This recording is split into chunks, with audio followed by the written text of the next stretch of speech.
Okay. So it's been a little while since we've been together. Are you okay? Oh, yeah. Okay, I thought you were like, I've got a computer. Look at me. The last time that we were together, we started making this list. And I don't think I had it formally written out, or maybe I did. I can't remember now. But if I didn't, I want you to write it out now, okay? We know because we marched around the room, or not around the room, but in a little space over on the side of the room.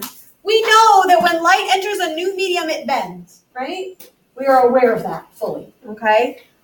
We are trying to figure out in the next few days here how far it bends. There are three factors that pertain to this. We talked about number one already. This is the one we talked about a couple days ago. This is diffraction. We said that light bends a different amount depending on the wavelength of that light, okay? We talked about it towards the end of the class, whenever that was. Was that Monday? I think it was Monday. If you didn't get that all or you want a refresher, I did put a video up for my other class because they didn't get to diffraction at all. So you can absolutely watch that. It's like a 5-minute thing. It's not very long. Definitely worth your time if you're not 100% on diffraction. Today, we are going to focus on step number 2. Step number 2 is the angle of incidence. So now we're saying, okay, how far does it bend? Another thing that matters is the angle of incidence. So we'll go ahead and draw what that means over here. Okay, so let's write down a couple of things. We know that it bends if light moves from a more dense medium, more optically dense,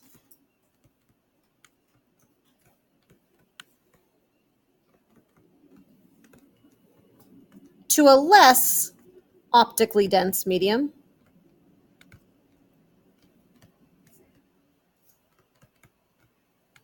Which way does that light bend? I don't necessarily expect you to have that memorized. You can absolutely look at your notes, take a look back and see if that helps you to remember. Which way does it bend? Is it going to bend toward the normal, or is it going to bend away from the normal? Take a look at your notes, talk to your table mates, make sure that you really feel good about that. You see a picture that, are you guys at a table? You're like a big table. Yeah, really not like anybody, so awesome. I know, yeah, it's awesome. I love it. Okay. All right. So the answer is that when light moves from a more optically dense medium to a less optically dense medium, we know that the light bends, what did we say? Away from the normal.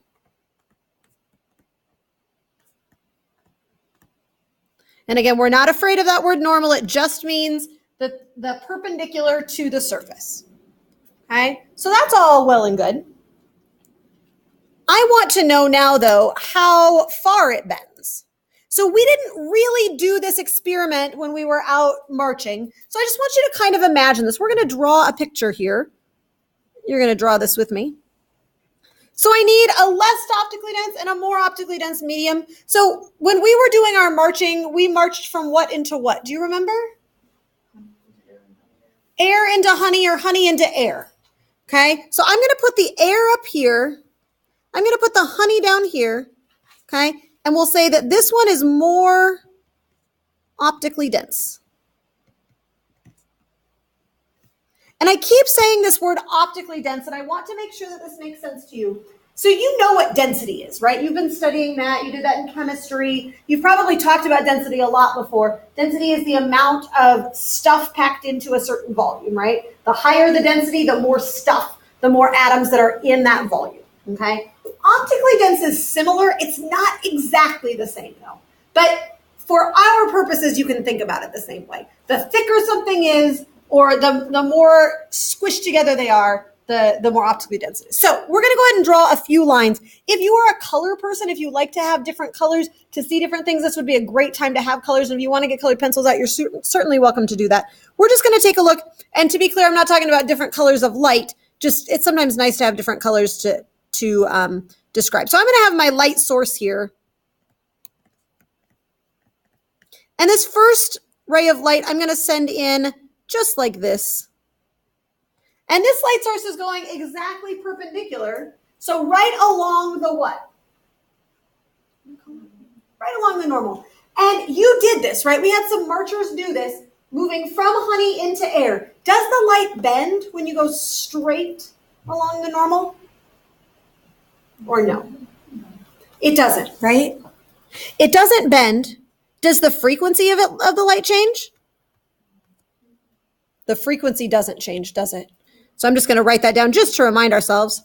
Frequency does not change. Tell me about the speed. So go slower or faster in air? Oh, in air.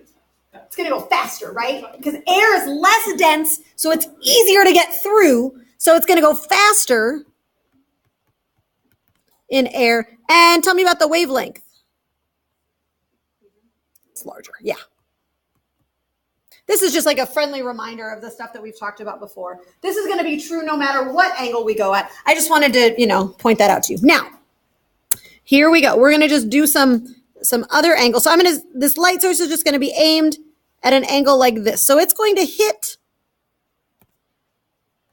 the boundary at some angle. We'll call it theta I. Theta I means angle of incidence.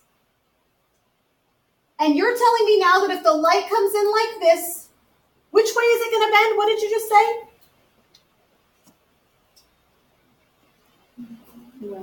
It's going to bend away from the normal, right? So maybe it'll bend like this. There's theta R, okay? The actual values of these theta I and theta R, we're actually going to go through that tomorrow. We're going to do the math tomorrow so that you know exactly how big those are. But for today, I just want you to know that theta I is going to be smaller than theta R. It bends further away from the normal. Now, here's the next little step. What if I've got another one that's coming in like this?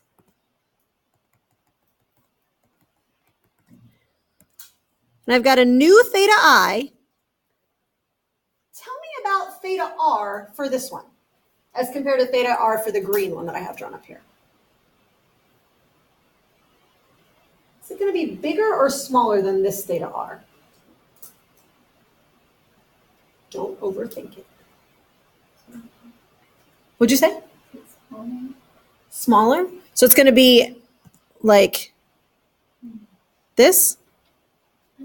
What do you think? Bigger? So it's going to be like this? What do you guys think? I've got both options. It's a function, so it's got to have a right answer. Which one? Reason it through. This is thinking science right here. You don't know the rule yet, but think it through.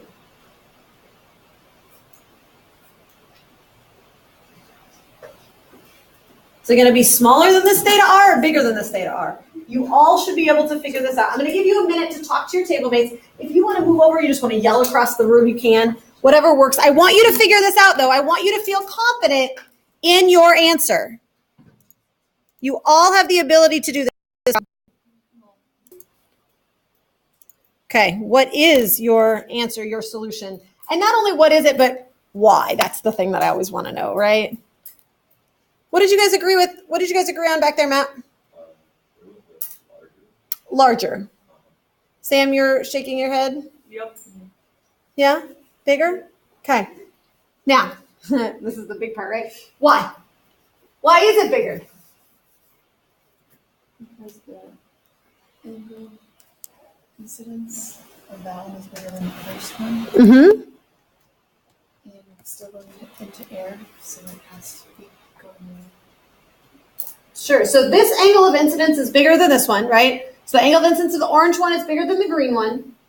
And since every time it's bending away, if this one bends away and gets bigger, this one's got to bend away and get even bigger. Yeah? Okay, so let's just keep going, because why not, right? We can have lots of these little rays of light. Are you excited? No!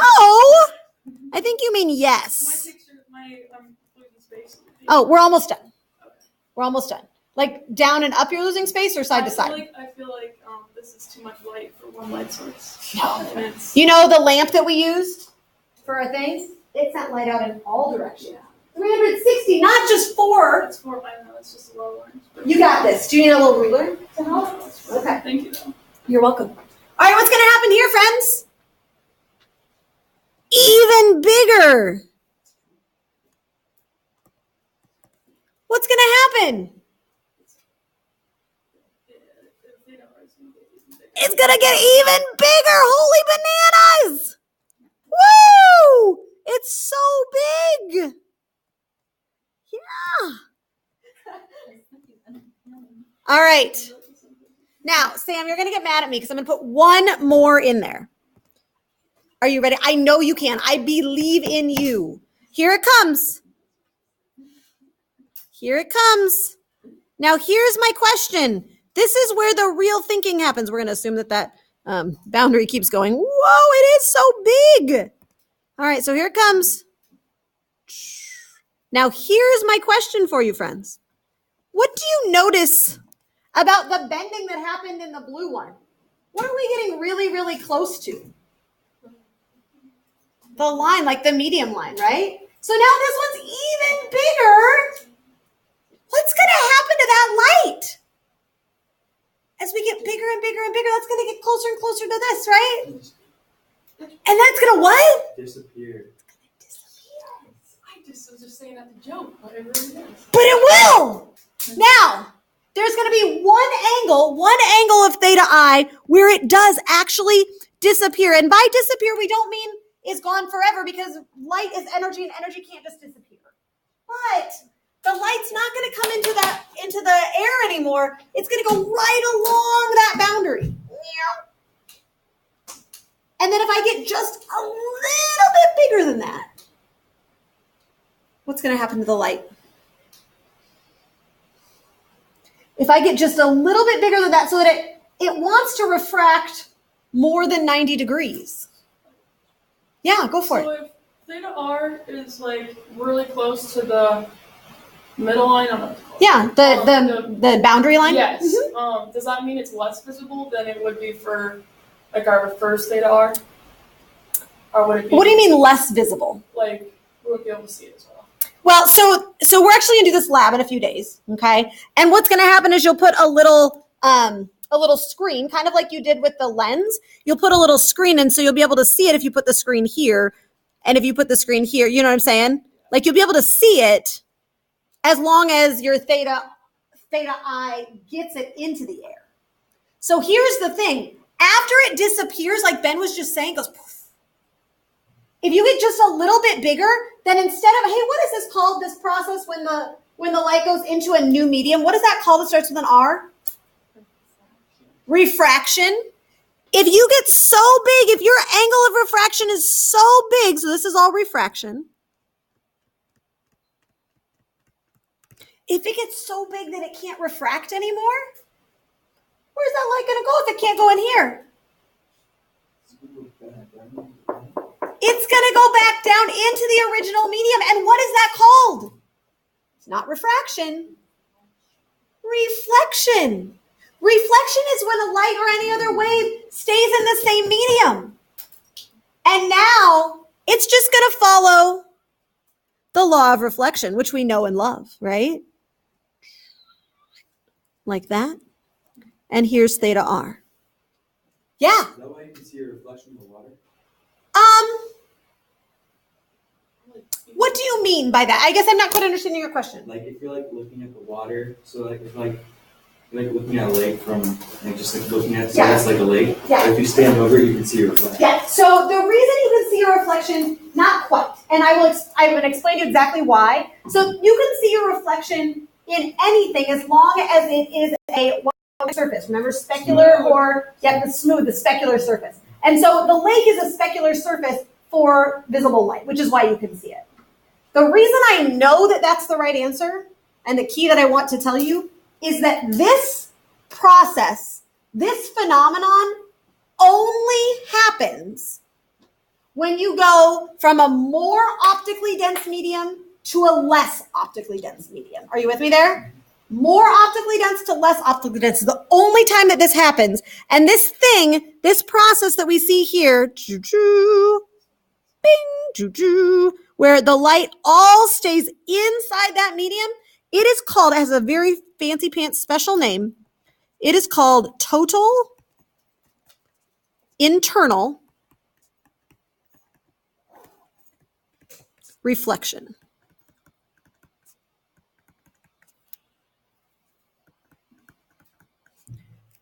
Can I say one thing real quick and then I will answer your question? So total means all of the light, right? All of the light.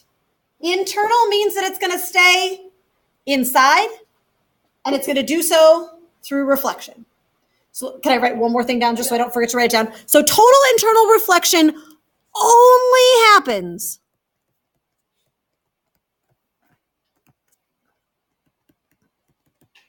when light is in a more optically dense medium. I don't know why I'm writing this all in caps. I'm not like trying to shout at you. I just started writing in caps, so I'm just going to keep going with it, okay? Just want to make that clear. Only occurs when light is in a more optically dense medium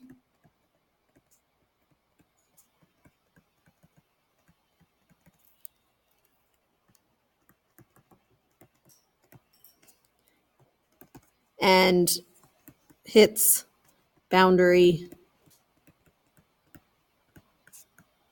with, I guess by definition, since it's more that it's in, less optically dense.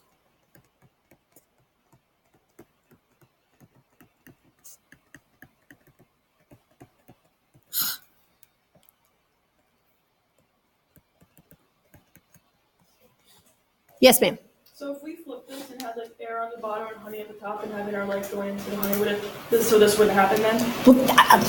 It's as if you could just come up here and teach this class right now, please. No, like the really. No, it's the huge question, right? So let's answer that question. Okay, so if we had air down here and honey up here, that's what you're saying, and I drew all of my light rays just because that's what you like to do is draw lots of light rays coming from that source, right? In this case, it's going to go straight. Are you with me here? What's the green light going to do when it hits that boundary? Which way is it going to bend? It's going to bend toward the median, toward the normal, right? Bend toward the normal. So you're never, ever, ever going to get it where it gets too far.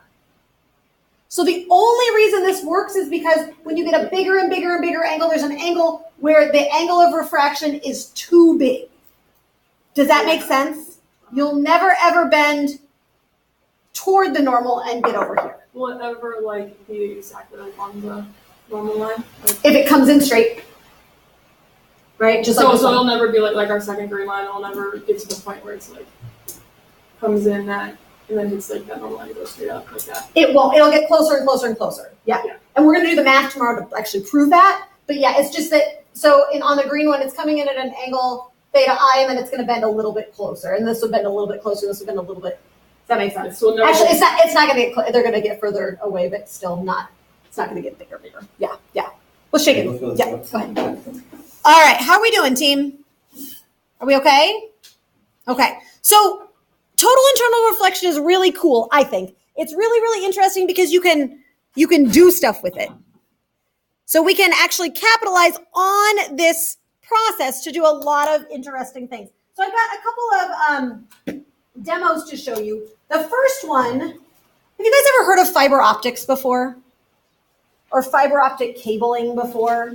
They use it in a lot of communications. So not in cell phones, right? Cell phones use radio signals to get your information from your phone to the satellite and back down to somebody else's phone or whatever. But all landlines that you have, right? Landlines, there is cabling that goes from one to another to another to another. And it's all fiber optic cable. And the way that it works is it sends light. It sends light through a tube. It's not really a tube, it's just a piece of glass.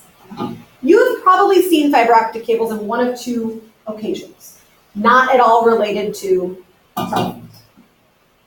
Option one, the one that I feel like most people have seen, and I need to get one, I need to remember, I need to put it on my calendar for next January. If you've ever been in like a Menards or something like that around the holiday season at the end of December, you know those trees, like the fake trees, right? Some of them are just green, plastic, blah, blah, blah. But then there are always those trees that have the little like twinkly like strands that come out of them. Do you know what I'm talking about? That like make all different colors and make them kind of shine and sparkle and look funny. Like the white tree? No, well, sometimes they're white, but like this, it could be a green tree or a white tree, whatever. But it's got like the little like strands of plastic that stick out and they make it kind of colorful. Those are fiber optic cables. Okay, those are little pieces of fiber. They're just little pieces of glass, or in this case plastic. Okay, that keep light in them, and in doing so, we get this thing called total internal reflection. And so the light that starts at the base of the tree, at the base of the trunk, in big air quotes of the tree, travels along that little piece of plastic and out to your eyes. Okay. The other time that I've seen this, and I really just need to like order one from Amazon because I'm sure I can get them. I feel like I see these at like a carnival or something like that, or like a circus. They're a little wand that you hold in your hand. They have like and they've got a bunch of little plastic things and then you like shake them around. You know what I mean? They've got all those different colors. That's what I'm talking about. Okay. It's just moving. Yeah. You feel like Leanne feels sorry or feels sad. Okay. This is an example of that kind of plastic. Okay. This is scintillating fiber, so it's a little bit different. But you can see, I'll pass it around so you can see it. You can see that there is light that is traveling inside this piece of plastic. Okay. And so if you look at the end, you can actually see it. And if you are very careful, and we'll turn the lights off so you can really see it. I'll show you. It's pretty cool. So you'll do this with your hand, but you can actually see the light on your hand that is coming from inside the fiber. Okay? The reason this works is because of this. Okay? Let me show you another little picture of this just because it's a nice little thing, a nice little way to see this. I've got 3 different examples of where we're using total internal reflection. This one is the first one. Just write down example fiber optics just so that you remember it. And we'll start this so you can take a look at it and see how that little strand works. I need to put that on my list of things to buy is a fiber optic Christmas tree. I'm sure I can probably get one for cheap right now, right? Yes.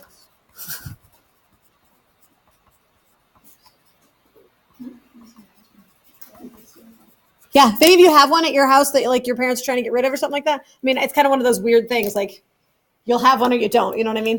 Anyway, so that's one example.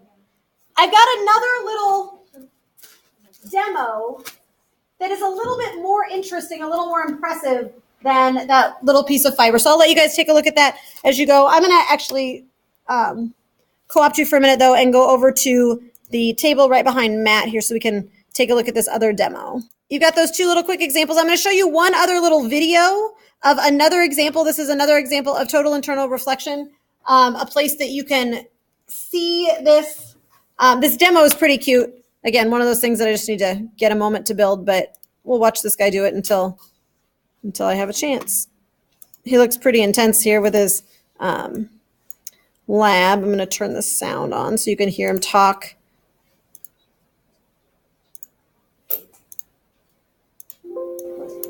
There we go.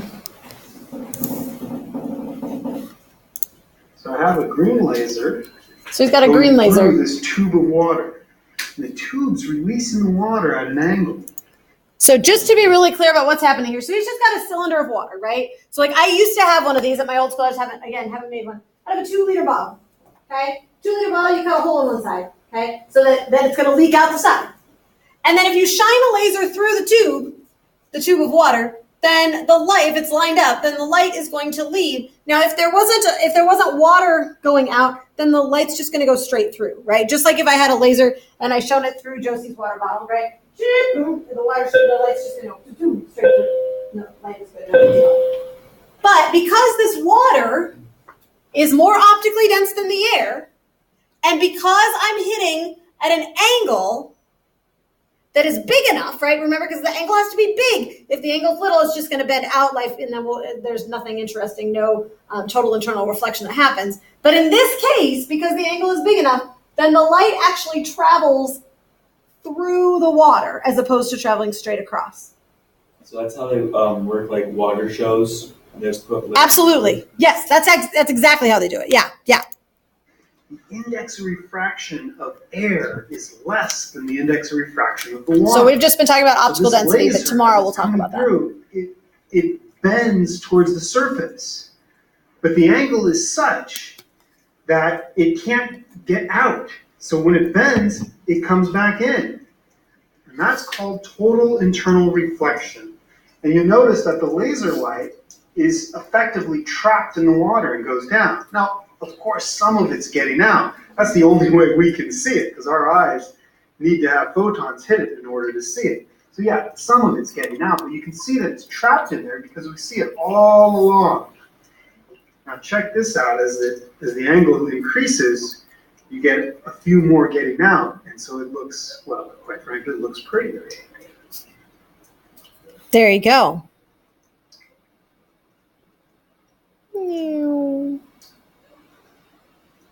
It is kind of This is a pretty. great demonstration of total internal reflection.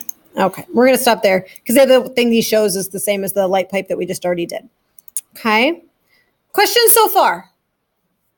Okay, so we've talked about dispersion. We've talked about total internal reflection. The next two topics that we're going to talk about are two examples, two things that we can use once we've understood those two concepts. Okay. I'm just going to double check because I don't remember what time we get done. I just want to make sure that I'm not 51. Oh, we've got lots of time. This is fantastic. All right. So the first, or I guess the second example. So you've got example one was fiber optic cable. Fiber optic cable, it works just from total internal reflection. That's what it is. Okay. The second and third include both. And the first of those, so the second example overall, is an example that I tell you because it's a situation that many of you will have an opportunity to be a part of at some point in your life, okay? My guess is that many of you, and not all of you, and maybe not even most of you, because I don't know you all that well, but I assume that many of you will at some point be on either the giving end or the receiving end of a fancy piece of carbon that has been pressed and compressed into a nice crystal. What am I talking about? A ring. Well, the ring in and of itself is not the thing I care about. Diamond The diamond is the thing that I care about, right? Okay? Diamonds are very expensive. Why? Because they can charge us. So it's economics, right? But there's got to be something, there's got to be a reason that people want them in order for them to be able to charge a lot of money, right? Because you can just be like, I've got a chair, I'm going to charge $1 million for this chair. Nobody's going to buy this chair for $1 million. What is it about diamonds that make them so valuable? Or at least we were talking in economics, at least for a long time they were believed to be extremely scarce, and so people really wanted them like as a symbol of like sort of value and stuff. And then So they're rare? markets, Yep. they're run by like monopoly markets, and they purposefully keep them rare, and they won't like, even though they're not as scarce as they make it seem, they won't sell a lot, so they can keep the prices high because there's not a lot of people who have them. Look at this. There's like this interconnected thing, right? So they're rare, they're scarce. Why are they rare and scarce? So part of it is because the monopoly's running it. But it's not like there are like gazillions, because if there were diamonds everywhere, then it wouldn't, like, people would just get them, right? Like, so part of it's that they're rare. What makes, I mean, there's other stuff that's rare. Tungsten is rare. Now, tradition, and there's tradition, and again, I'm not making assumptions, and I don't want to make anybody feel like I have some sort of expectation of you that a diamond needs to be in your life story at all. But traditionally, right, a diamond is given to a person by another person to ask for their hand in marriage, right? Like, that's a traditional story. Again, it doesn't have to be your story, but it is a traditional story. What is it about a diamond, besides the fact that it's expensive, that makes it desirable? It's shiny, right? Is that really it? That's why. Because there are lots and lots of rocks out there that are really, really lovely, but are not as coveted as a diamond. Because diamonds are sparkly. And why are they sparkly? Because of physics. Okay? So my little story here, I just tell you this kind of little aside story, because I feel like this is a life lesson that is important to learn. And it's one of those fables that is told, don't be like this person. Okay? So my sister-in-law's friend from high school. Does this make sense? Okay. Got it, got the connection. I don't know this person, I've just heard this story. Okay. I do know that my husband was not a fan of this person when they were in high school, but I never met this person. But the story goes, and I believe it, I think it's really true, is that she had been dating this person for a long time, like this long, lovely relationship, blah, blah, blah. You guys know how I feel about all this stuff, right? And so I'm sure that her partner, boyfriend, whatever, took her somewhere very romantic, and then, at some point got down on one knee and blah, blah, blah, little box with some carbon that was in nice crystal form, right? And said, oh, blah, blah, blah, blah, blah, marry me, blah, blah. Right?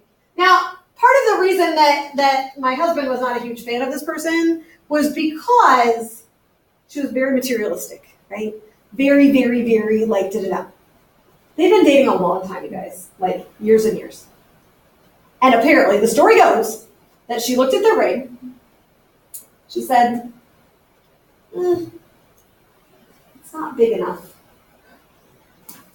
Right? I'm like, oh! To me, if I was her partner, right, or maybe former partner at this point, right, I'd be like, maybe we don't need to be in this, this is a little awkward. I don't know what happened. But I have to imagine, this is like one of those, where the movie ends there and you just have to imagine what happens. If I were see ya, sweetheart, yeah. So the reason I tell you this is because the size, and I'm telling you this kind of in context of what we're going to talk about, the size of a diamond is not the thing that makes it the most valuable, okay? We like diamonds because they are what?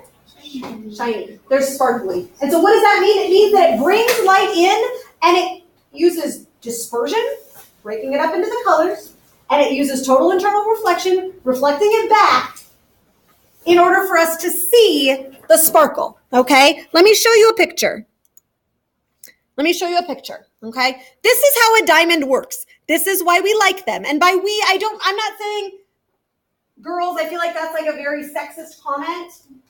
We as the human race have decided that diamonds are attractive, and this is why. Okay? It's not an inherent thing. It has to do with how the light interacts with the diamond itself. Okay? So this is example number 2. When you're writing this down, you're going to write down a couple of things here. Number 1 is that we have, diamond. Why do we love it? We love it because it's shiny, and it's shiny because, number 1, of dispersion. Right? When the light goes in, depending on the wavelength, it's going to bend a different amount. So it's separating that white light. Remember, white has all of the colors of the rainbow. It separates them into all the colors, the infinite number of colors in between red and purple, right? And then secondly, that light, because of the optical density of diamond as compared to air, that light, what does it do when it gets to this bottom surface? Does it go through? It doesn't. If it did, okay, let's think about this. If the light just went straight down, would it be shiny? No. I mean, you have to look underneath your ring in order to see the shine. That doesn't make any sense. That's not what we do, right? So number 1, we see this dispersion. Okay, so dispersion happens right up here. Okay, and then we see total internal reflection. That's the other piece here.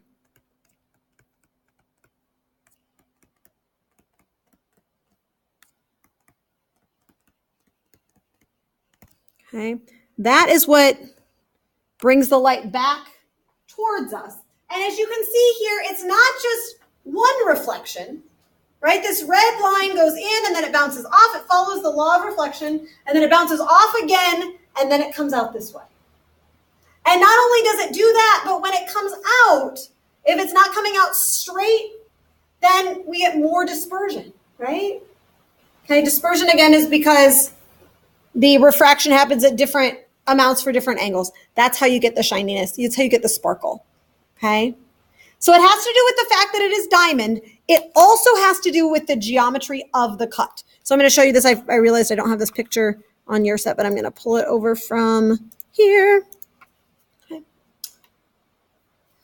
So the reason I tell you the story about my husband's sister's friend, who I don't know, but may or may not have made a bad life choice. I mean, maybe not. Maybe that was all good and it should have happened that way or whatever. I don't know. Okay.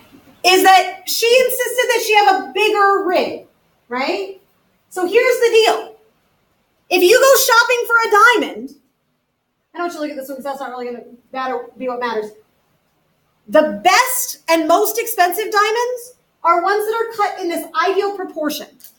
They have what they call best light performance. That means that almost all of the light that goes in comes out. Okay? That means sparkliness. Okay? My friend 7 times removed or whatever she is to me insists on getting a bigger diamond. And so what they do, because in order to get this, like, you would get this like chunk, right? This chunk of diamond, and then the people cut it. And they cut it to exactly the right proportions. But, oh, no, I want a bigger diamond. Well, maybe I have a little bit bigger chunk, but it's not a bigger cross section. And so they just leave a little extra on the bottom. That means that it has more weight. You know, like the carats, right? They say like it's a 1 carat diamond or a 1.5 carat diamond or whatever, right? They just add a little bit more down here. But by doing that, do you see that there's a whole bunch left here? It's a whole bunch more diamond down here. That means that the light, instead of bouncing out like it's supposed to, actually bounces down here. And so now it's sparklier down below than it is above. Okay? So this is a bigger diamond, but it's not a more sparkly diamond. Okay? And in fact, this is not only these are the most sparkly, these ones here, they're also the most expensive. Okay? Because those are the ones that we know and love and want the most. So that's what I'm telling you is size is not the most important thing. Does that make sense? It's all about proportion. I also wanted to show you that it's not just the cut. So my father-in-law, so my husband's father, is really, really into rocks and gems and things, and recently got a rock cutting machine and a faceting machine. So faceting is like the faces of a diamond. And so we were down visiting, and he gave me this. This is not a diamond. Okay. This is a piece of quartz, which is just a clear rock, a clear stone. But he had cut it with the faceter so that just because he was practicing and he thought, it was kind of cool. And he's like, here, take it. He's like, oh, I teach this to my physics. He's like, oh, well, take it. It's fine, because it was just a piece of practice for him. But anyway, so I wanted to pass this so you can take a look and you can kind of see the reflection in it. It's not sparkly because it's not diamond, so it's not the same optical density. But it is kind of cool to look at and kind of see the big faces, because most of us don't have a diamond that large. If you did, that would be a pretty impressive deal. But anyway, there you go. Lessons learned. If that is applicable in your life at some point, you may think, oh, that's totally going to be applicable. No, it won't. So you may think, oh, that's not going to be me. And you never know. Life is fun sometimes, right? So just roll with it. Okay. Issues, questions, concerns on diamonds. Fiber optics. So we know how to communicate. Diamonds, we know how to appreciate sparkle. One more thing. This is the last example that we're going to do today. We got a lot to talk about for this one, so it'll be all good. Okay. Last example. Rainbows. What's up with that? That's what I want to know. I'm going to give you a minute because I want to know what you know so far. So I want you to write down everything you know about rainbows. How they're created. Okay. Pots of gold not included. I mean, if you want, you can, but I'm going to say no because that's not the physics behind it.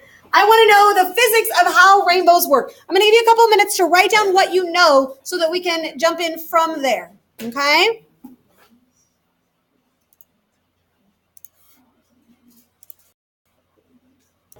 You got something? Yeah, we have it first. Oh, you want to go first?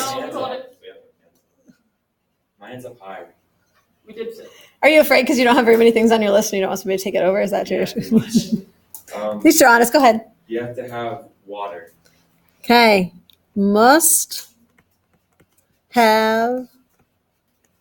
I don't know why I'm liking writing in all capitals today. Sorry. Water. It's frozen. Ah. Okay, gotta have water. Happens after it rains. Happens after it rains. Well, you could be using like a hose. Yeah, or that. Yeah. Oh.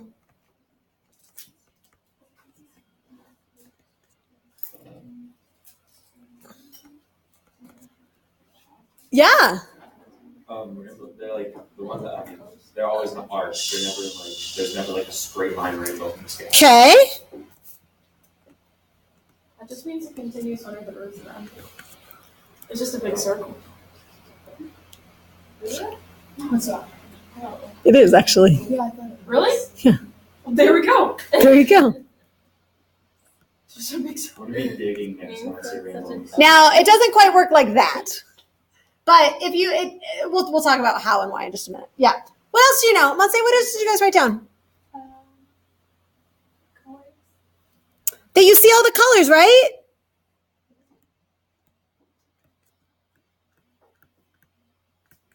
Yeah. What else? This one's very distinguished. What's that? You have to have a light source, don't you? What kind of light? What were you gonna say? So the sun is a very good light source, yeah. I was kind of like thinking in a very like goofy way. I'm thinking like visible light. But you're saying sun, and that's a good answer too. Yeah. The sun is a great light source, and that's the most traditional light source. You can create rainbows with other light sources, but the sun is like the most common one. Mm-hmm. What else?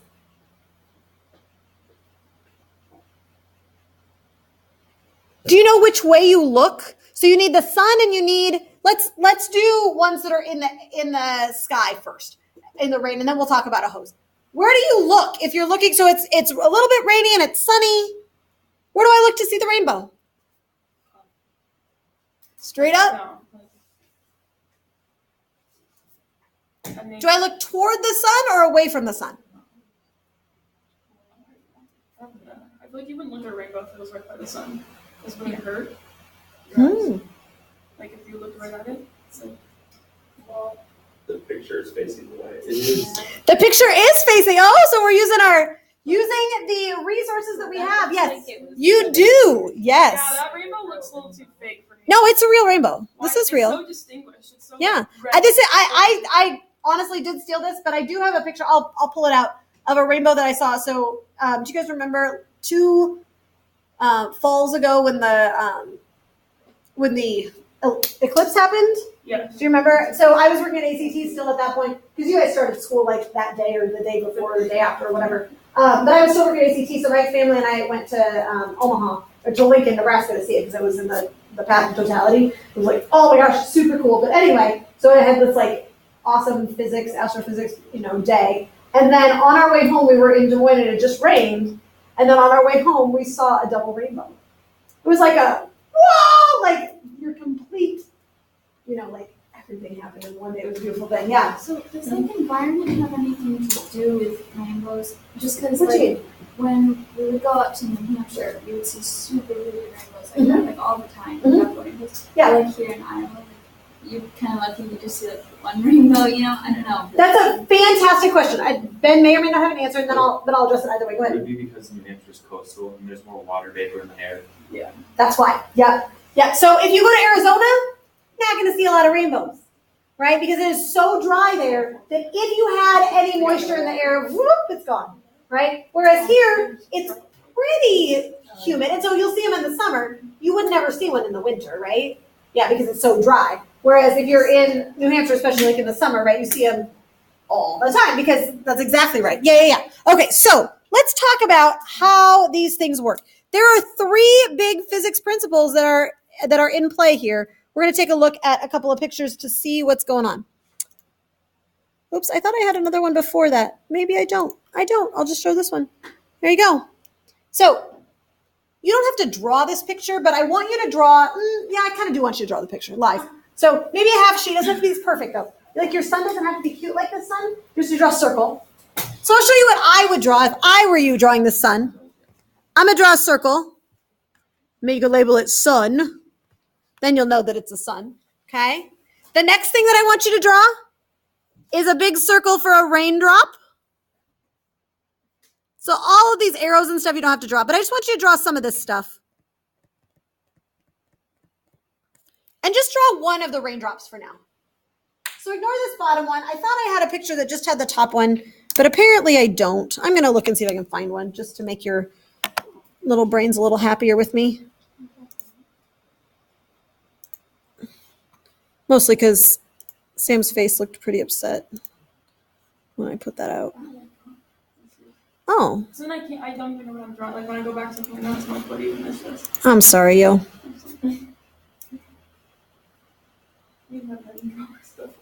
Here. This is what I want you to draw. Let me just put this in here. If you've already drawn your other thing, just leave it. Okay. If you just have that, I will be happy with you. Not that I would like be actively unhappy with you otherwise, but that's what I'm looking for. Okay. So here we go. This black line here represents white sunlight. And that white sunlight enters the water drop. When it does, you have light that is entering a new medium.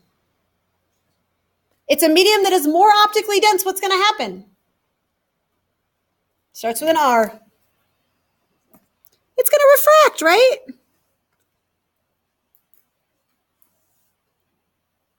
We're going to something that's more optically dense, so it's going to bend toward the normal. Are you with me there? So you could draw this like there's my line and there's my normal line. Here's my angle of incidence. And right here, I'm going to highlight this just so I can kind of color code it. Hot diggity, that is some refraction.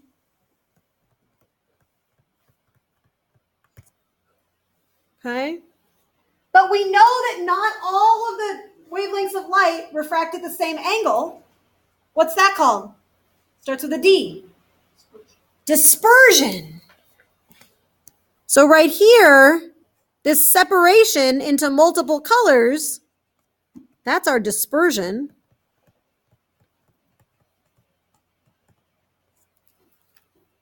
And then that light hits the back of this raindrop. Are you with me here?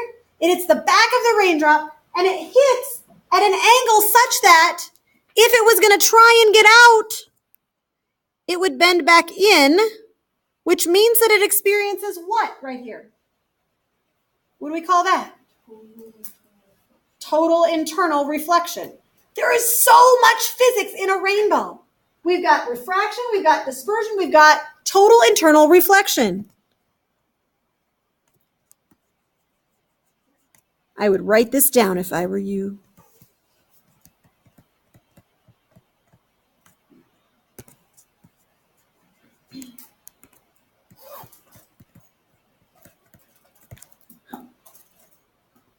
So each of those colors spreads out. They bounce off angle in equals angle out here. Theta in equals theta out here. They travel back through the raindrop. And then what happens when they leave the water and move back into the air? What do we have there?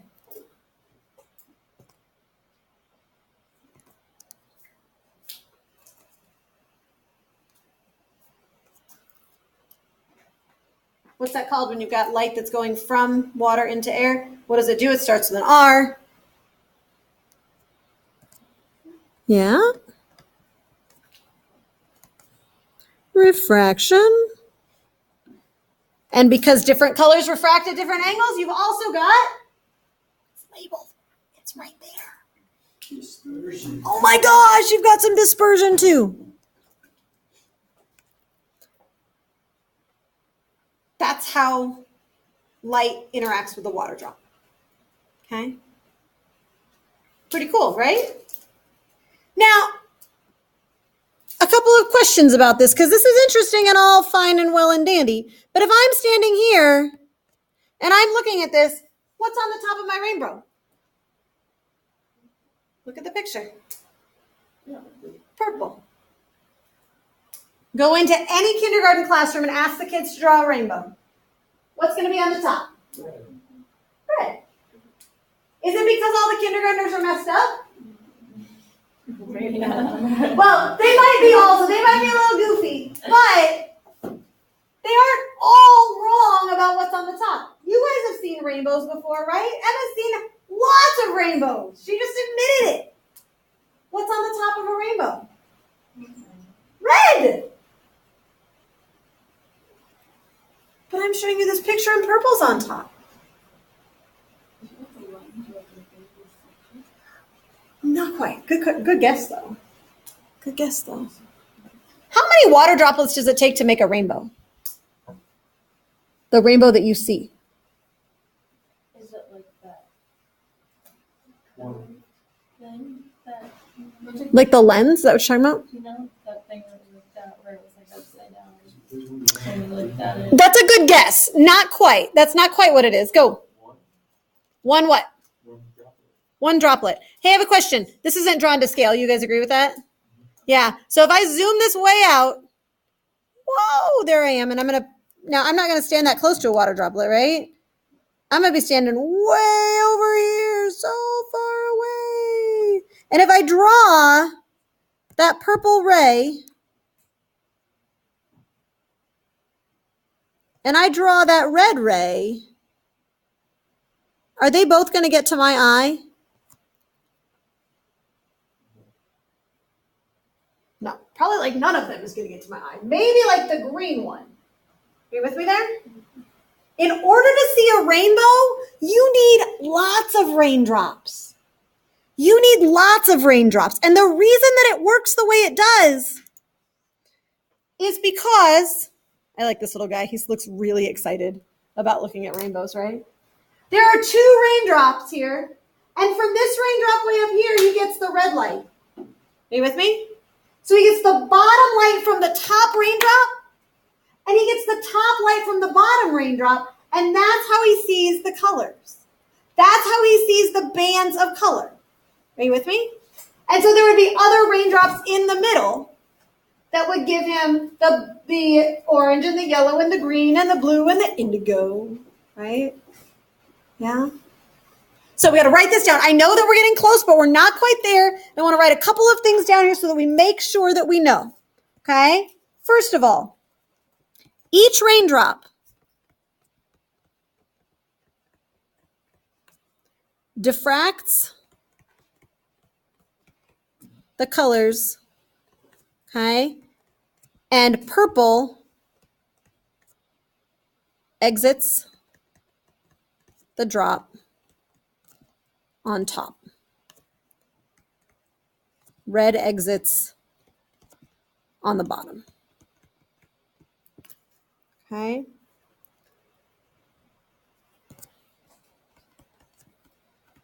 We see red on the top because red light from one raindrop lines up just above purple light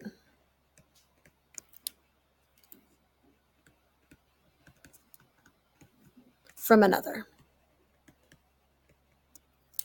Okay. Here's the last thing that I want to leave you with today, and then we'll finish this up tomorrow. Okay? I want you to imagine that Ben and I happen to be standing next to each other looking at a rainbow. Stay with me for just a second. My question is, do we see the same rainbow? We do not. Think about that. I'll see you tomorrow. Have an amazing day, you guys.